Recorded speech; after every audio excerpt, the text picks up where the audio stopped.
Kan? Orang-orang sebelah Khurasan. Khurasan ni negeri Tantan. Negeri Tantan. Tan ni maknanya tanah. Uzbekistan, tanah Uzbek. Tajikistan, tanah Tajik. And Kyrgyzstan, tanah Kyrgyz. Waktu Qaid Azam Ali Jinnah buat negara Islam, dia pilih negara dia. Ini negara Islam, nak namakan apa? Maka dia namakan Pakistan, tanah suci. Pakistan suci, tan tu tanah lah. Maka India menamakan negara di Hindustan, tanah Hindu. And Tantan di tanah. Saya berbalik daripada Kabul. And ada buat kajian untuk di sana tu. Dekat Kabul tu ada satu tempat dekat Afghanistan, satu tempat pendakwa-pendakwa tak berjaya mengislamkan tempat tu. Tempat tu dipanggil Kafiristan, tanah kafir. Kan?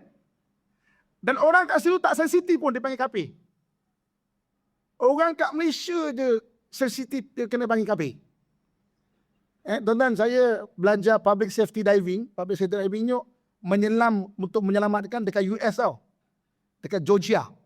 Dekat Fort Benning. Kan? Macam mana pilih untuk belajar public safety diving tu. Dekat situ tu tempat tentera US di training. Antara biasa mereka pergi Iraq, pergi Afghanistan waktu tu.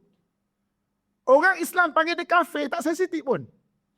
Malahan dia ada satu batch, infidel. Infidel itu kafir.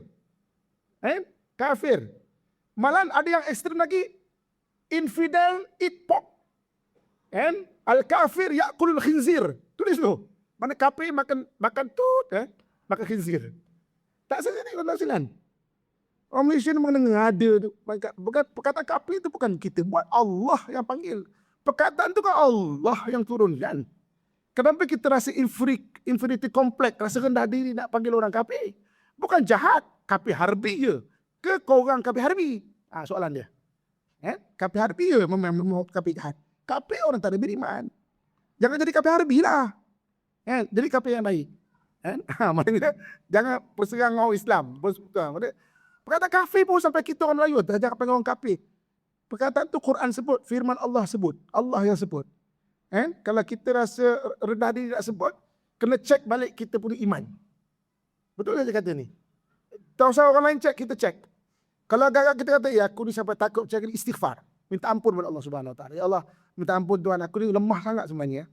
Sampai aku nak sebut benda kebenaran pun susah Tuhan.